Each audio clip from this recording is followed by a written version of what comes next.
Are you craving a trip on Space Mountain? Well, we've got the next best thing. Welcome to Disney Coast to Coast.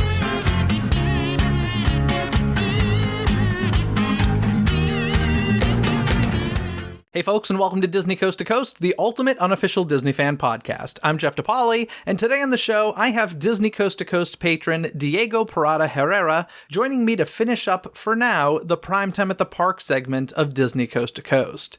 If you're unfamiliar, this is where we take a look at a TV sitcom that's shot inside one of the Disney parks. The only show we haven't yet talked about is the sitcom Step by Step. In case you're unfamiliar, Step by Step was an American sitcom that aired for 7 seasons from 1991 through 98, mostly as part of the ABC TGIF lineup. Patrick Duffy and Suzanne Summers starred as single parents, each with 3 children, who wed and formed a blended family. So it has some serious Brady Bunch vibes as far as the concept is concerned. The episodes we'll be discussing today are We're Going to Disney World Parts 1 and 2, which were episodes 522 and 523 of the series. They originally aired on May 3rd and 10th in 1996. You can now stream this show on HBO Max, Apple TV, and Amazon. The Disney sitcom mashup fun continues for the current final installment of Primetime at the Parks, right after this. With the holidays right around the corner, the perfect gift for the theme park fans in your life is a scented candle or wax melt from Souvenir Scents. I've been enjoying my Souvenir Scents for a while now, and I've personally been loving them. They have all sorts of varieties, from a whole Pandoran collection including Forest, Ocean, and Cave, to a Pirate Ride scent, Butter Brew scent, and so many more. So whether it's a treat for yourself or finding a gift for a hard-to-shop-for theme park-loving loved one, they're sure to love a product from Souvenir Scents. So go ahead and click on the link in this episode's description, plus you can save 10% off of your entire order simply by using code DCTC at checkout. Trust me when I say, your friends and family will love this unique gift in their stockings this holiday season. Don't touch that remote, because you're tuned into Primetime at the Parks. Hello, Diego, and welcome to Disney Coast to Coast. I know you've been listening for a long time. We met at the D23 Expo years ago, and now you're here. And thank you for being a patron of Disney Coast to Coast. Happy to be here, Jeff. Yeah, and I'm excited to talk to you about something that you are apparently a very big fan of, and that is, of course, we're doing a Primetime at the Parks episode, so we're talking about the TV sitcom Step by Step. And you told me you're a big fan of this show. I'm curious, what did you like about it, and when was the last time you watched an episode of it, but besides doing research for this episode? Yeah, well, yeah, I was a big fan. Back here in Mexico, we had these sitcoms played very oddly. You know, you could watch them over the summer. They played it in the morning time. And as a kid, you just sit in front of the TV during all summer long, and you can watch all the seasons daily. So it was really fun. You could watch all these shows, Step by Step, Full House, Boy Meets World. So yeah, I'm very familiar with those. And I like Step by Step the best, because Full House I liked, and a lot of people like Full House better than Step by Step, I think. But what I like about Step by Step, I think it was a bit edgier, you know, it was like a little more grown up or of sorts. In Full House, I always felt the joke or the gag coming. You know, you could always tell what were they going to say. It was so predictable to me. And Step by Step was a little more modern and something different, I think. Even though they were really similar in the situation. Well, I mean, you couldn't get more wholesome than Full House, right? Like, There was nothing edgy about Full House. There was a lot of sex talk on Step by Step, I will say. I mean, those were some horny parents on Step by Step. And now I'm curious, did you get it, like, during its original airing? Because it aired in America from 1991 through 98. So were you getting this, like, many years later or during that time? Probably 1 or 2 years later, I think. Okay. Yeah. So not too much of a delay. Interesting. Alrighty, well, let's jump into their Walt Disney World episodes, which, of course, they refuse to say Walt Disney World. They call it We're Going to Disney World, parts 1 and 2, episodes 522 and 523. And before we really jump into some of the, specific moments, do you want to give kind of a synopsis of why they're going to Walt Disney World and some of the shenanigans that go on? Yeah, so in this episode, we start by seeing Grandma visiting the children, and I didn't remember her that well, to be honest. It was a forgettable character. I just remembered that she and her son didn't like so much. So it was like a funny relationship. It was like they were always fighting and Frank was always complaining about her. So she appears in the front door and she says, okay, I have an inheritance advance for you. So I'm going to take you all on a trip on the first week of summer, which is the worst time to go to Walt Disney World, in my view. But yeah, she just showed up and said, okay, we're going there. And Frank and Carol are saying, no, but it's our anniversary and we've had all this thing planned and the kids are all excited. And she said, okay, so you decide. You can go to Walt Disney World or you can go on your little anniversary trip. So all the kids are on board going to Walt Disney World and they end up doing it, I guess. So we have this is the reason they get there. I should mention that I was a fan of the show as well. I watched it when it originally aired, part of TGIF, and I definitely watched it, but I wasn't like a diehard fan. I do remember, actually, it just popped in my mind, it was one of the first TV sets I ever walked on, because I took a tour of Warner Brothers Studios when I was vacationing here in LA with my family, and I remember walking onto that soundstage, and that was like a huge deal, and being like, oh my god, like I know this show, and now I'm there, and it was like the coolest thing ever. But yeah, I was definitely a fan of it, watched, I don't know about every episode, but a lot of them for sure. I don't remember this grandmother character either. To be honest, I'm not sure if this is her one and only episode. It sounds like you remember her from some other episodes. Yeah, I think so. She appears in one or two more episodes. Yeah. Okay, so I get, listen, this is a perfectly good reason to go to Walt Disney World. Grandma's going to pay for the trip. Let's go. And frankly, if the parents had said no, there would have been a lot of problems there. But in any case, yeah. I want to jump to the first B-roll shot we get of Walt Disney World, because it's a shot of Magic Kingdom. Did you see what was there as part of it? Do you mean the Mickey balloon? Yes, a Mickey hot air balloon known as Air Force One. This thing just keeps popping up in these specials. I have never, in all my life going to Walt Disney World, have I ever seen a hot air balloon in the shape of a Mickey character or a Disney character in the air. I just love that this is a thing on some of these episodes. I know, and I think we can all clearly remember this shot being on every Disney VHS. At the beginning of every Disney movie, you watch this shot of the Mickey hot air balloon over the Cinderella castle. Yeah, so iconic, of course, but that's how they, that's the first shot we see of the resort. But we do see the characters show up at Disney's Old Key West resort. And one of the things that's super fascinating to me about this particular episode, I don't think any of the other sitcoms that I've talked about on this show did this. They actually shot in the hotel rooms. You looked out the windows, you saw the resort. You could tell, I've stayed at Old Key West, this is the room. You can see the Mickey handrail, and you can see the golf course, I think, behind them in the room. Yeah, I noticed that as well.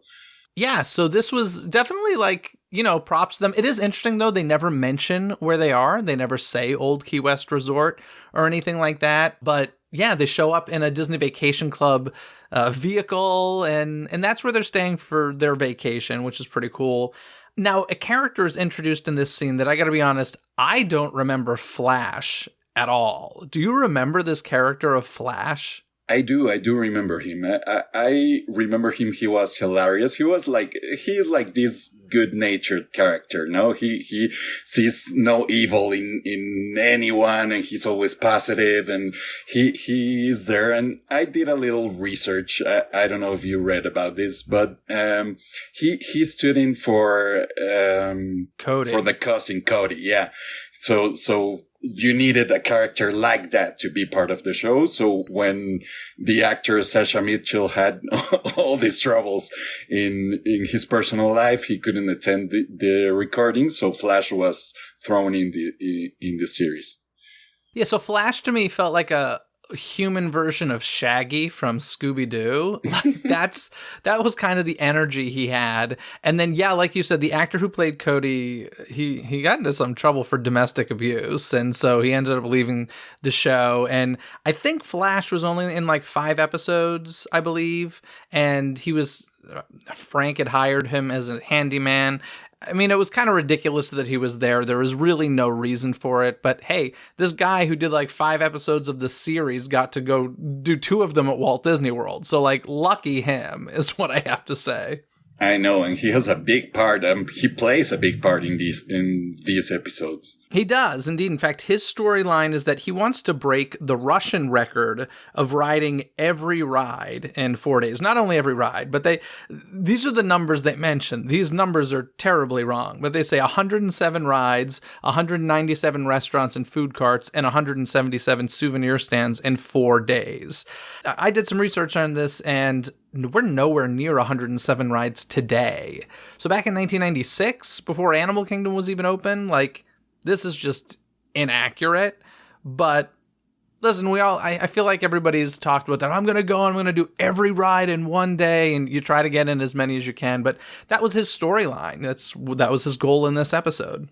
Yeah, I know. And I noticed in this episode, I don't know if you agree, but in all the sitcoms, they all get these inaccuracies about Disney and the parks and the attractions and everything. But I think this episode was especially wrong in everything. The names of the attractions, the placement of the things, all the dynamics that goes into the parks and Walt Disney World. They didn't care. It was written by someone who don't know Disney that well, in my view.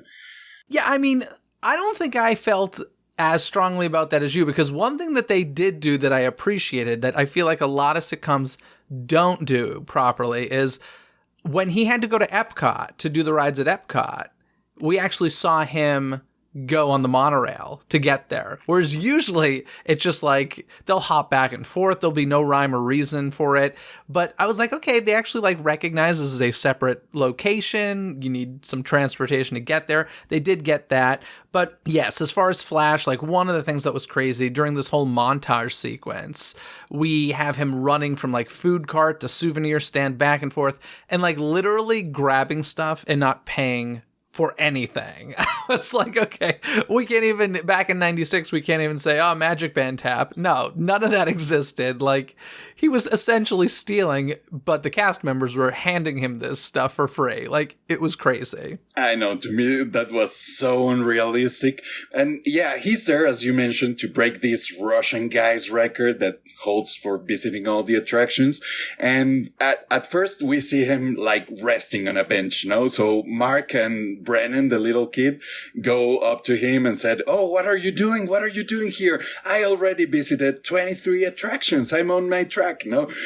So they tell him, no, you have to hurry because you have to visit all these food carts and all this merchandise and everything. So Brendan, you just go and lead the advance team and you hold the line for Flash in every single attraction. And I'm going to be in Disney in the attraction center or something like that. Yeah, Ride Central. Yeah. Ride Central. I'm going to be in Ride Central and I'm going to tell you where to go and what to do. And so Mark goes to Ride Central, which is like, I don't know, like NASA. It was all the security cameras all over the parks. And yeah, this was the most far-fetched thing. And somehow Mark ends up in Ride Central and he's there with Disney cast members and they're like talking to Flash through a giant cell phone, I believe. And they're like, okay, now you got to head this way. And I was like, okay, this is insane. Like, there's no way that this kid would be allowed in Ride Central. But it was weird because like once this character Flash decided,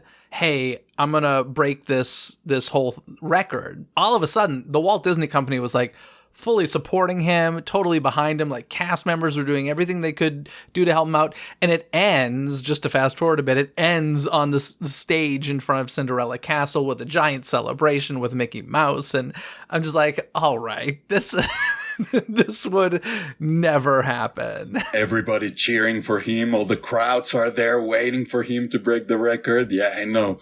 And talking about how unrealistic this is, or how they didn't care.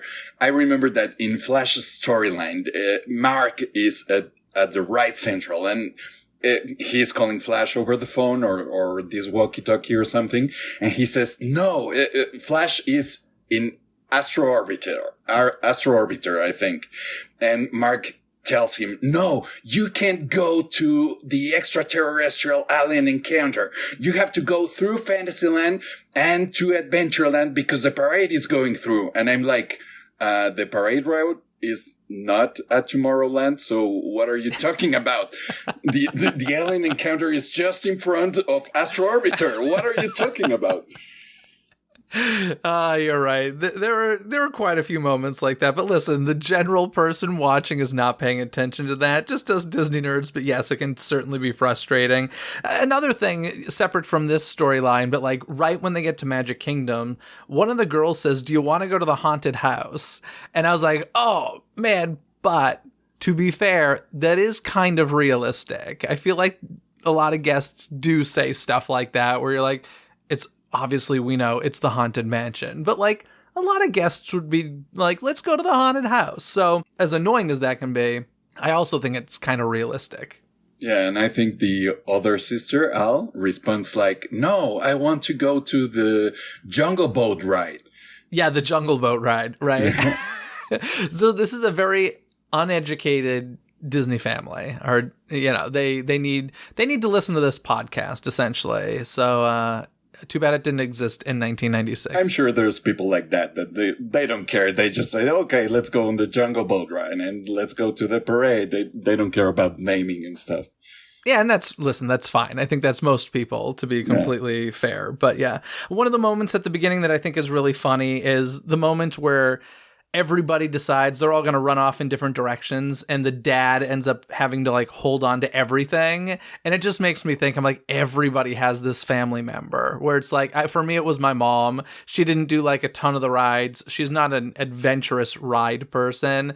So anytime there was anything the least bit scary, she'd be like, I found my bench, give me your bags, give me your crap, go, I'll be here type of person. And it just made me laugh that like, that is super accurate in my mind. Seeing the kids throw all their crap to their dad or parents, I think is super accurate. There's always someone like that. And to me, what's funny is that, yeah, in the sitcom as a whole, they are all horny, right? Especially the parents. But in this episode in particular, they are all horny. So Frank and Carol they want to celebrate their anniversary, and they are like, okay, let's go to Peter Pan. It's a ride in the dark, and you know what happens when we are in the dark. So, to me, it's funny that the kids arrive and, okay, take care of this, take my purse, take my shoes, take this. We're going on the rides. We don't care. Even Grandma has a friend or something.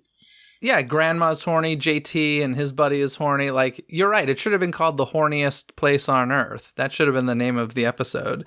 But yeah. Oh, one of the things, speaking of JT, I love what is his buddy's name? Played by Jason Marsden, who I absolutely adored on this show. I think. Rich, okay. So when they get out of Pirates of the Caribbean, they're singing Yo Ho, Yo Ho, A Pirate's Life for Me.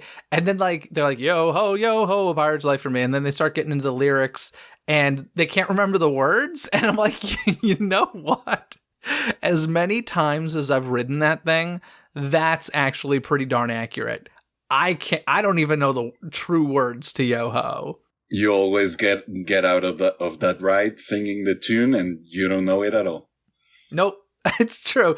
I'm sure they're great lyrics. And, you know, when I hear them, I'm like, that's clever, but I don't know them by heart. So I thought that was funny when they're like, I don't know the rest of that, but that was funny. But then they're looking for food. And this was weird to me. They're looking at a map for food and they go, we have Italian, seafood, Chinese. I'm like, is there Chinese food in Magic Kingdom?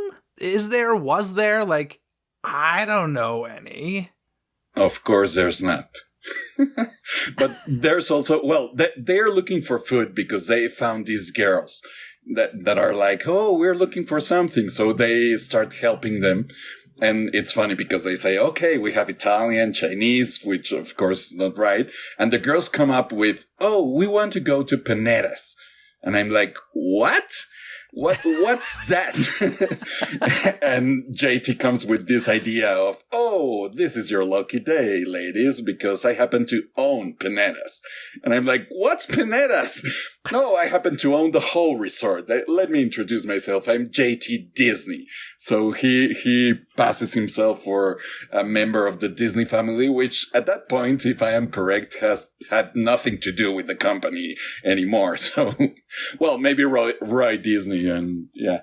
But there was a great line here because they said something like, oh my gosh, you're related to Walt? And he says, I don't like to talk about it much. I still miss him. And I was like, I mean, that made me laugh. It was a good line delivery, I gotta say. Even though I didn't meet him because of the of the timeline, I miss him.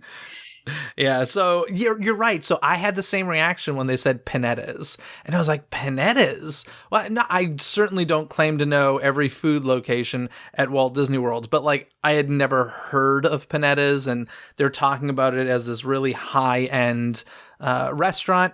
So we do get a scene at Panetta's. Do you know what that building actually was? No, I couldn't tell. I think it was at Disney Springs. It was actually the Portobello Yacht Club in Pleasure Island. And they just put some fake signs on it and made it this place Panetta's. Still not 100% sure why they wouldn't use a real place. I think part of it, at least these are the theories online. Part of it is they were like specifically looking for an expensive restaurant. And maybe Disney was like, we don't want people to think of this as like a place that's expensive to vacation at. So they didn't give like a real restaurant name. But interestingly, the entire storyline of JT and his friend is that they are essentially like blowing a ton of money on these girls at Walt Disney World. So, I mean, that's accurate, right? You do, as you do every time you go to Disney.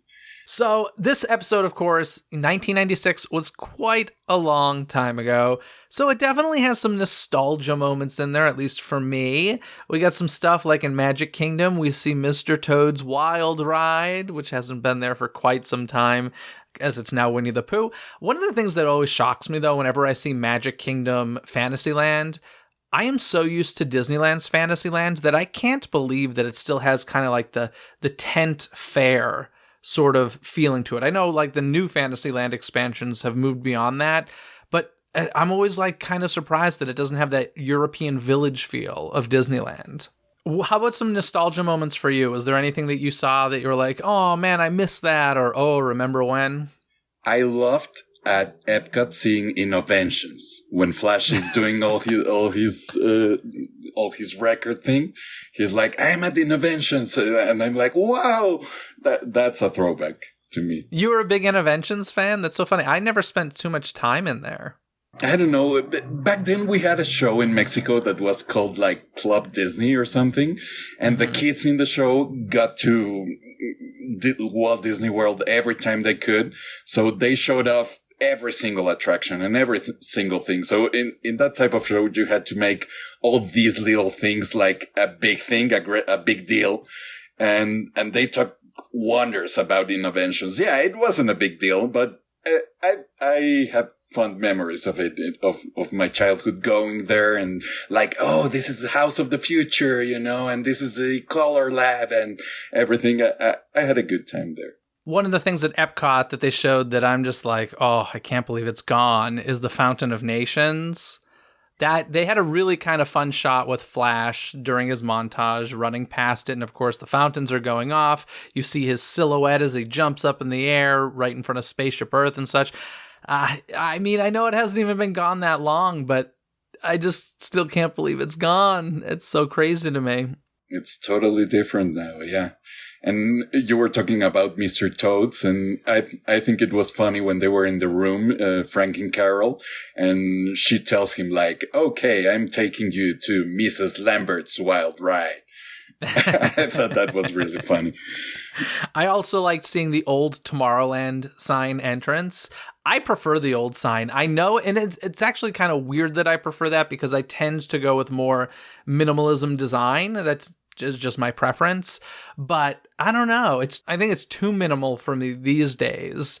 And that other sign was kind of cool looking. So I liked seeing the old entrance sign again. For sure. It was cool. And also I like seeing Pleasure Island. I think that was at a big marketing push at the moment. So they had to show it, and it plays an important part in the story of the episode because the sisters are there and there's like this talent contest or something. And Karen had shown that she wanted to be a singer, I think, in previous episodes. So she's like, oh, here's the moment. It could be my big break. So the three girls spent the entire vacation in the hotel room rehearsing for this festival or contest in the Neon Armadillo. Exactly, yeah. So we're kind of getting a little bit into the next episode here. So this is episode 523. Okay. No, that's fine. This is episode 523. We're going to Disney World Part 2. And so Pleasure Island, you mentioned, that was something that I found interesting to see as well. It was funny because, like, I remember seeing Pleasure Island as a kid, never spent a ton of time there. I think the most time I spent there was I went to the Comedy Warehouse once. And I do remember walking by the Adventurers Club, and I still will never forgive myself for not going in. But I didn't. So, like, I don't have a lot of personal memories of Pleasure Island, but it is one of the things that stuck out to me was the neon sign of Jessica Rabbit. I had totally forgotten about that, but that was like such an iconic image in Pleasure Island. Every time you were there, you would see it. Well, to me, it was cool. As a kid, I didn't spend much time there either, but I think it was cool. I remember walking by in daytime. Even I didn't even walk at nighttime. So, but there was a big marketing campaign behind it. So in every VHS and in every Disney show, they would mention it and say, oh, here's New Year's Eve every day, so you can come and enjoy it. So I think it was fun to watch it in an episode. I do like that concept of Pleasure Island, celebrating New Year's Eve every night. I think that that's a really fun concept. I wish I had experienced it more, but it was kind of interesting looking at Pleasure Island and knowing that like that area is Disney Springs today, and just compared to how gorgeous Disney Springs is, I was like, oh my God, Pleasure Island looks like crap compared. I know, but the girls are there, they're horny, and they say, oh, I can see why they call it Pleasure Island. The horniest place on earth. There we go.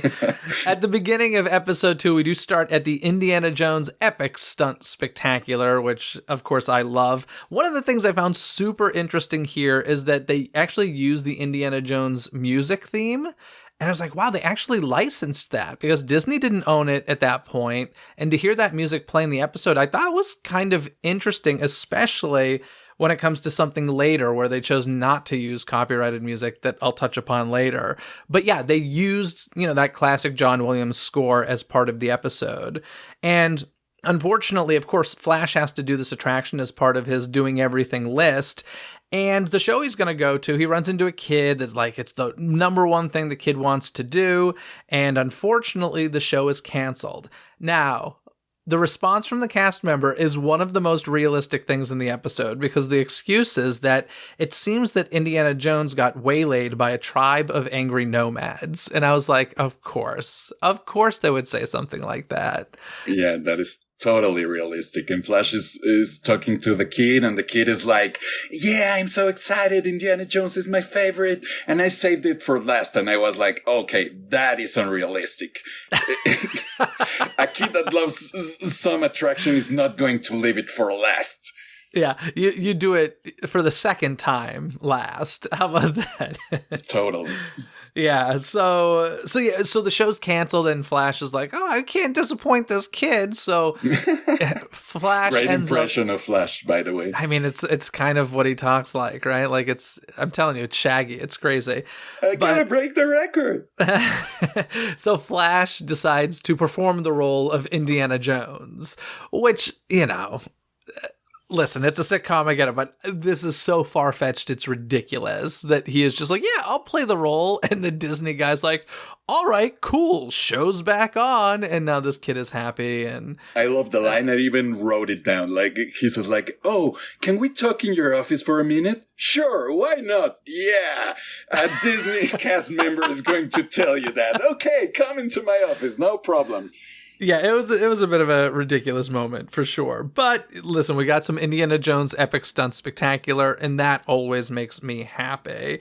Then we get more into that the country music concert, or the contest rather, like you said, at the Neon Armadillo Music Saloon. I don't remember this location at all at Walt Disney World or Pleasure Island. Do you remember this? No, I don't. Maybe I just remember it because of this sitcom. Yeah. I gotta be honest, this was the most boring part of the episode for me. It was like a $500 scholarship that they were fighting for, and the sister who wants to perform ends up being a jerk to her two other sisters who are going to be the backup singers, and then she gets stage fright and can't do it without them, yada yada. I'm like, this is an unnecessary storyline. Like, it's very boring. What I loved about that, and I gotta say, is a line, okay, Miss Queen of the Nashville Nazis. You like that line, Queen of the Nashville Nazis? Too funny. It's a great title. So, we also get to see a bit of the Tower of Terror. Now, of course, this being a show on ABC, we have to avoid the Twilight Zone at all costs because the Twilight Zone was a CBS show. So we get some Tower of Terror footage, which is great, but I always love how, and this happens in quite a few of the sitcoms, where the characters go on the ride and, they're surprised that it's gonna drop. What's gonna happen? Oh, we're gonna fall 13 stories. It's like, what? Who goes near that ride without knowing? I don't know.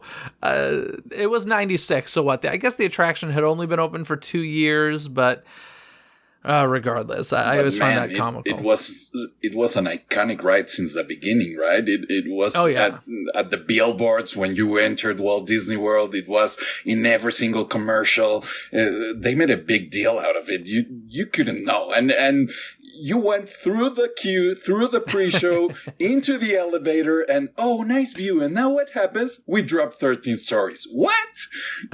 Man, come on. I loved how they switched from the marketing B-roll. They start dropping on the elevator, and you see the shot we have seen a million times of the arrow going around outside the elevator, and the cast member. I think the cast member was the same in the marketing material as in the sitcom. Could you tell? I think in the past they've actually used cast members for some of those roles, because there are definitely a couple of Tower of Terror people I've seen pop up in multiple sorts of things. So that wouldn't surprise me. We also get that B-roll footage shot of the camera dropping down the elevator shaft. And yeah, it's interesting because, obviously that was shot in 94 or sooner, and they have used it in everything. Like every sitcom that's shot there has used it. Every commercial, TV special, Disney parade on television, whatever. They always show these two shots, like you said, the arrow spinning and the elevator shaft, and they didn't disappoint here. But I am curious, did you notice one drastic difference on the Twilight Zone Tower of Terror in this episode versus what it is today? It had just one drop? Is that it? It had a lap bar. Oh, yeah. This was back when Tower of Terror had lap bars instead of individual seat belts. And I actually remember as a kid, that was part of what scared me about it. Like, I had this fear of sitting next to somebody a lot bigger than me, and the lap bar wouldn't come down far enough on me, and, flying out of it. And I'm sure that's why they ended up having to change that and replace it. But yeah, that was in this episode, 96. Like I said, it had only been open for 2 years. Those seatbelts didn't come until 2002. So I always find that fascinating. That's how you can tell if it's old footage or newer footage. And by new, obviously, it's been like almost 20 years at this point with the seatbelts. But yeah, lap bars in the Twilight Zone Tower of Terror. Then we have a scene in Epcot with the family. This is kind of the conclusion of their vacation. They all had a great time. And we end up at Illuminations. And first of all, talk about nostalgia, already missing Illuminations. But I will say that, did you notice the music that they played during Illuminations? I did not. It was super patriotic, like Stars and Stripes Forever sorts of stuff. And I'm like, okay, you could get the licensing rights for the Indiana Jones Raiders March, but you couldn't get the licensing rights to the Illuminations music, which you own? I couldn't figure this out. Why was it not the classic score for Illuminations? That kind of blew my mind. I didn't notice it. It was kind of in the background, right? It was like really low. They were definitely having a conversation during, their viewing of Illuminations. So it was background, but it was noticeable. I just thought it was a weird choice that, who did they have to pay rights to? I would assume nobody to use that music, but who knows? Maybe because it was a Warner Brothers production. I don't know what the contract said, but yeah, so they kind of end the trip there. But of course, Flash does break the record. As we said, when he does it, they clear Main Street for him. He goes running down the center of it, straight to the stage in front of Cinderella Castle. Mickey's there waiting for him. The whole family's there waiting for him. And he succeeds, and he brings breaks the record and brings the record back to America instead of to this random Russian guy. I love that. In this last scene, they are all waiting in the castle, and Brandon, the smallest kid in the family, doesn't speak much in the entire episode, but he's there in the castle, and he's like, he's gonna make it! He's really gonna make it! That was his big line at the front of the castle. What happens with a lot of those younger actors is they're super cute and adorable when they're young, and then, like, this was toward the end of the series, sometimes they just can't act well anymore, and they're like, well, we can't kick him off the show, but we'll give him as little to do as possible. I don't know if that was the case with this kid, but I've definitely noticed on a lot of sitcoms that happens. But yeah, so that was basically the whole episode. I thought it was one of the better ones, having gone through all of these primetime at the parks now. I thought this was one of the better ones. I enjoyed it. It felt, was it believable? I would say a good portion of it was, but there was a lot of stuff that was like, no, BS for sure. But I don't know. What do you think? I agree. I think it's one of the episodes that shows better the Disney experience, because you have in other sitcoms, you have these episodes that they spend a whole lot of time in the room or, doing something or having an argument, and you don't see much of the parks. You don't see much of the experience. I felt like this episode reflected the experience of a family going to Walt Disney World and don't knowing everything, and everybody spreading up and meeting at the end of the day for the fireworks. I think it was cool. I definitely liked it back then, and I liked it now. I also would say that, like, this is one of the few that actually hit up every single park. I feel, obviously Disney's Animal Kingdom didn't exist yet, but it hit the 3 that did exist at the time, and a lot of the sitcoms didn't do that. A lot of them kind of stayed in one park or did like Magic Kingdom and Epcot, but forgot about Disney's Hollywood Studios. So I thought that was kind of a nice point to it as well. One of the questions I always ask with a primetime at the parks is, did it feel like a commercial? And I didn't really think so. I don't feel like they were shoving tons of stuff in our face. Maybe Pleasure Island, but even still, they developed a whole storyline for that area. So it didn't feel super commercial to me. Yeah, it feels like you are with the family experiencing the parks. I like that part about it. And I don't know why Flash got a big part of the storyline, but I think it worked. I like being with him and having all this excitement and showing all these attractions, classic attractions, new attractions. I think it was well balanced. I can't remember now. Did we get the classic Splash Mountain shot in this show? Yeah, we did. We did with Flash, right? Yeah, okay. In this montage. I was going to say that classic shot of the But like, so there's so many people in this world who have no idea that there's like a whole dark ride sequence inside of Splash Mountain, because all that they know of it is that drop from every single sitcom with that iconic shot. Yeah, if that's if that's all you know of Splash Mountain, there's a lot more to it. But soon there will be none to it, I guess. In any case, the other thing is, did it make sense for this sitcom? I think it did. I watched this sitcom. I know it pretty well. All of the characters were doing things that made sense for them at this point in the series. I thought it made sense. I didn't find it to be that crazy unbelievable. Yeah, I did too. And I like that you see the characters as they were. No, they didn't change in some of these episodes. They changed their personalities, and they do things that are not plausible, I guess, or meet the Bible or the criteria for their characters. So this was pretty much in character for every one of them. Yeah. Now, I'm curious. I know you said you watched this kind of at weird hours, like during the daytime and such, but did you have TGIF in Mexico? Was that a thing? Yeah, we did. Okay. Oh, so sorry, you like mean the TV lineup? Sorry. I meant the restaurant. No. Did you have the TV lineup, TGIF? Well, we had kind of a similar thing. We didn't have... we had like this prime time for kids. Let's call it that. Okay, on Friday nights sort of thing. Yeah, because I guess it wouldn't be "Thank God It's Friday." How would you say that in Spanish? I don't even know. Gracias a Dios es viernes. So what 4 letters would that be? GADIV. Wow, that's complicated. That does not have the same ring to it as TGIF. It doesn't. That's so funny. But yeah, listen, this was totally part of my childhood. I enjoyed it. I gotta say, I honestly didn't remember the episode. Rewatching it, I didn't have like strong memories of this whatsoever.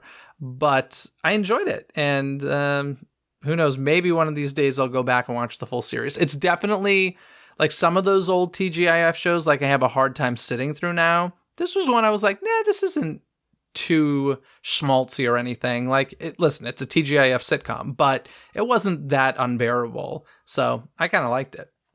Yeah, I remember back in Mexico, at least with my friends, it was a big deal. Everybody talked like Cody. So we were all like saying the Spanish word for dude. And we got into the classroom and say, hola, socio. And we kind of talked like him. So, it was funny. I think it was very famous in Mexico, more than other sitcoms that you have talked about in this series. It's a good series. I just find it funny because like this show was my introduction to Suzanne Summers and Patrick Duffy. And it wasn't until years later that I was like, oh, these were like 2 stars, but like who each had their own shows before this. To me, they were the parents on Step by Step. And I was like, no, they were like the star vehicle for this sitcom. So that's always funny to look at it through a different lens as an adult. But in any case, anything else you want to add before we get to some trivia? No, I think we're okay. All right, let's hit some trivia then. Do you know the answer? Get your brain gears churning and play along. It's trivia time. Alrighty, Diego, do you want to hit me with a trivia question first, or shall I hit you? Why don't you hit me? All right, I got a couple for you, but I'll start with one here. On the episode, we see them staying at Disney's old Key West resort, but what was the original name of this resort? Oh my gosh. I thought originally when watching the episode that it was Caribbean Beach. No. So Caribbean Beach is still around today. That was not Caribbean Beach. It was Old Key West. You don't know what it was originally called? No. It was a very basic name based on a service that was brand new. Do you know like what kind of villas are at Old Key West? A service? A Disney service? A Disney service program, timeshare. No. Oh, DVC? Yeah, it was originally called the Disney Vacation Club Resort, and the name changed in January of 1996. So originally it was like the original DVC resort, And when it was just the one, that's what they called it, the Disney Vacation Club Resort. Then when they started expanding and building so many more, it's like, okay, well, this will be confusing if this is the DVC Resort and these other things with different names aren't called that. So at that point, it became the old Key West Resort.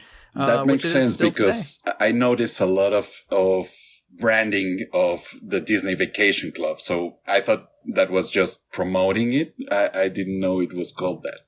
Yeah. Yeah. Although at that point, when the episode aired, I think because in January of 96, it changed names. So by the time this aired, I think it was Old Key West at that point. But still, there was a lot of the vehicle that came up was DVC. And it was the DVC Resort. So there's that. Cool. Alrighty, what's your trivia for me? Okay, I have a little different trivia. I don't know if that's okay with you. That's okay. Because I am from Mexico, I wanted to ask you something related to Walt Disney and Mexico. He took some trips over here. He was beloved here. So I had 2 questions for you. Do you know which title did the Mexican government honored Walt with? Oh no. I Mexican ambassador? I have no idea. Something like that. It's the highest honor the Mexican government can give to a visitor. It's called the Aztec Order. So he was named like a knight, I guess, of the Aztec Order in Mexico. Huh. Do you know when that happened? Like when in his lifetime? I am guessing like the 50s or so. Huh. More or less. Interesting. I didn't even... That guy has more awards than I think any of us ever will realize. But that's cool. Did you say you had another trivia question for me? I have another about, again, Mexico and Disney and Walt Disney. In Mexico, we have a very famous children's music composer. And he had a character in his songs. He had like this stage name, which was a character which was called Cri Cri.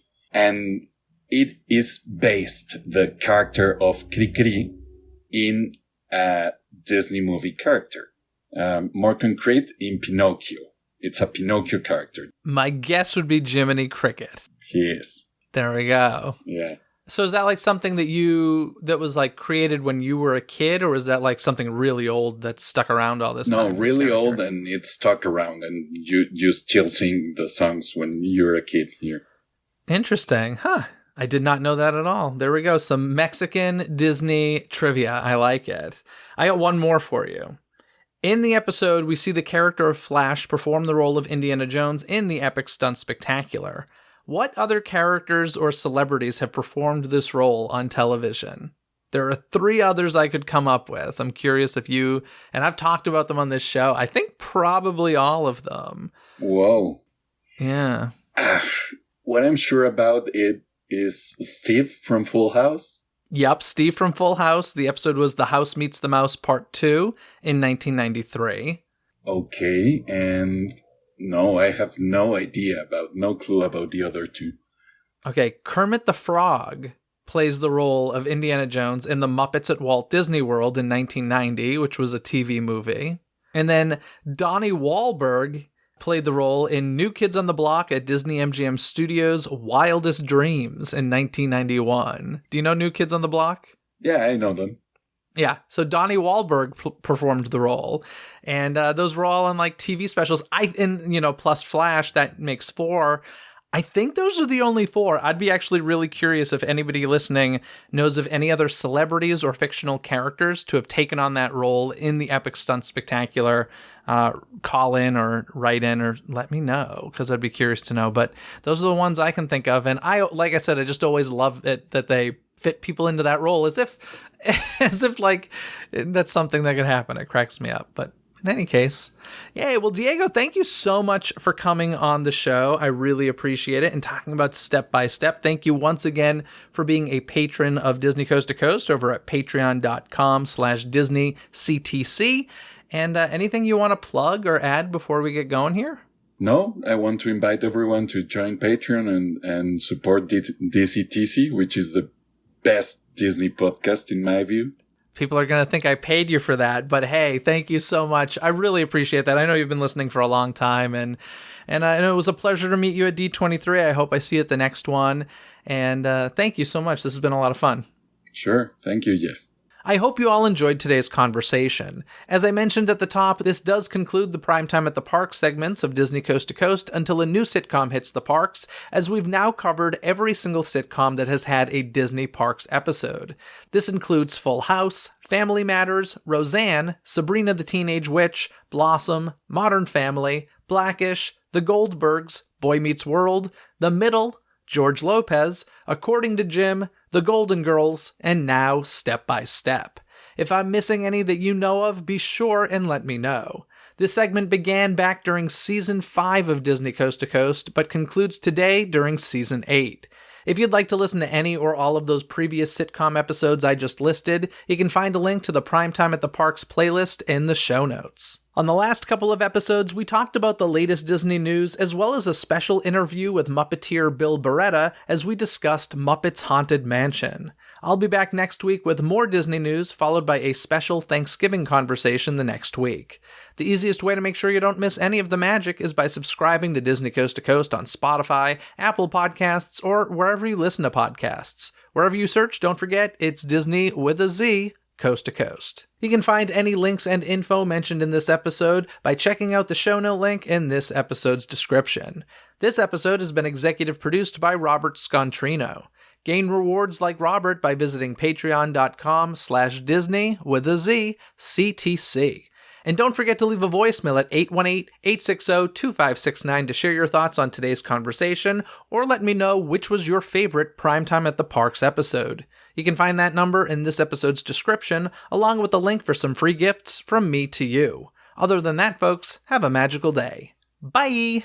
Thanks for listening to Disney Coast to Coast. Have a magical day.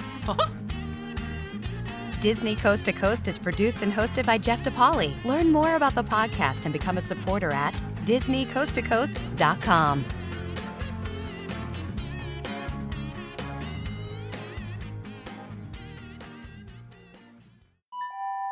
This podcast is part of the DePodcast Network. Learn more about this show, plus find more quality and entertaining podcasts at DePodcastNetwork.com. That's DEPodcastNetwork.com.